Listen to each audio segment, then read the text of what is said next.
What's going on, guys? My name is Tommy. Welcome back to the channel, and hey, happy Friday. We're here today for another episode of The Dragon Empires, a 5-minute tour today at the request of the Black Dragon disciple Chase Sandlin. We're talking about Zahoy. If you guys are liking what you're seeing, remember, hit that like button, hit that subscribe button. Today, this episode of The Dragon Empires, a 5-minute tour, was brought to you in part by the man who requested it, Mr. Chase Sandlin. My friend, thank you for your help, thank you for your support, thank you for killing hobgoblins over at Tale of Three Dragons. Now, let's hit it. Zahoy is a nation of humans, but it is in fact ruled by His Supreme Draconic Majesty, the Dragon King Pham Duk Quan. How a nation of humans came to be ruled by a sovereign imperial dragon in human guise is one of the greatest mysteries in Tian Sha's history. Pham Duk Quan is the 13th monarch of Zahoy and can trace his pedigree in an unbroken line to the first Dragon King, Pham Tonrong, nearly 3 millennia ago. His brothers and sisters serve as generals in his extensive humanoid army, known as the Dragon's Teeth. Quan ascended to the throne many decades before Lung Hua's collapse, and the stability he offered Zahoy during the time of chaos helped his nation emerge as one of the greatest powers in the Dragon Empires today. Zahoy enjoys positive relations with most of its civilized neighbors and stands ever vigilant against threats from the Velashmai wilderness. Hey, follow this card right up here if you missed that video,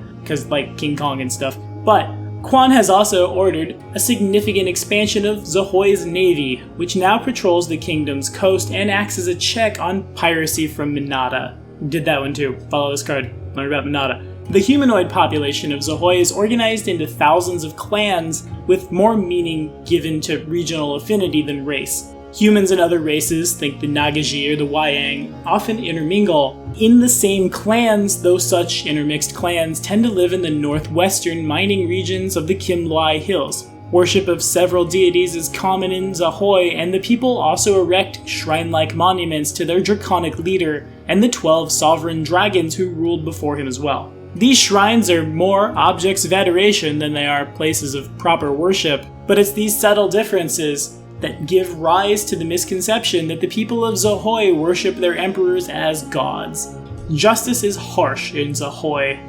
Aside from exorbitant fines for the most minor of transgressions, 3 punishments are the norm: death, disfigurement, and conscription. A cut purse might lose a thumb, a gang of crucified highway brigands might line the road they once plagued. That sounds fun. A merchant who cheats the government might find himself serving for the rest of his life as a captain's scribe aboard a Minatan-bound warship. Courts are presided over by dragon-masked judges who are reputed for their incorruptibility. Now, of course, all the places on Galarian have that real-world equivalent, and the lawful neutral land ruled by His Supreme Draconic Majesty is definitely no exception. A lot of these places really do feel less like individual regions like we might find in somewhere like Avestan, and more like different aspects of the regions we already have. I know I've said Vietnam like 4 times now, and I probably will say it more, to be honest with you.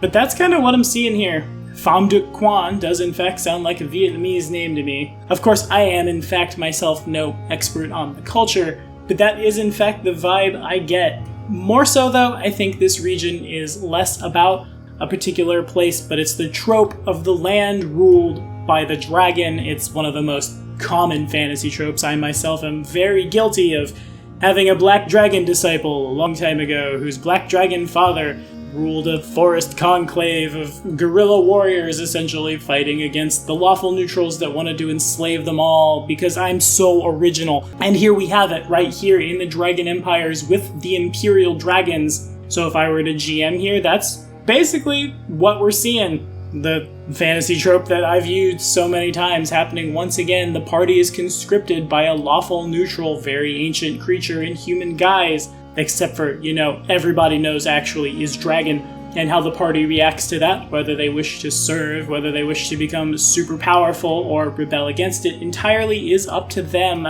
both from my own personal proclivity to roll up this kind of character and for the popularity of the archetypes. I'll say that Zahoy is also probably a good place for the Scaled Fists, the Dragon Disciples, the Draconic-blooded Sorcerers, etc., to call home. Because, open pseudo-worship of a dragon ruling over the people seems logical, right? People would want to study the way a dragon fights and emulate it themselves. Think Tarkir in Magic the Gathering terms. In that second timeline, your Scaled Fist is probably an Ojutai monk, and really the very harsh sense of justice seems right up Ojutai's alley. I digress. What do you guys think of Zahoy? Have we played here? Have we GM'd here? And how do your Draconic Empires look in your settings? Because really, I'm sure there's just a lot of them. But hey, as always, thanks for watching. Be sure to like and subscribe. The next episode of the Dragon Empires, a 5-minute tour where, barring patron sniping, as what happened here, sorry Riker, we'll be covering The Wall of Heaven, drops next Friday.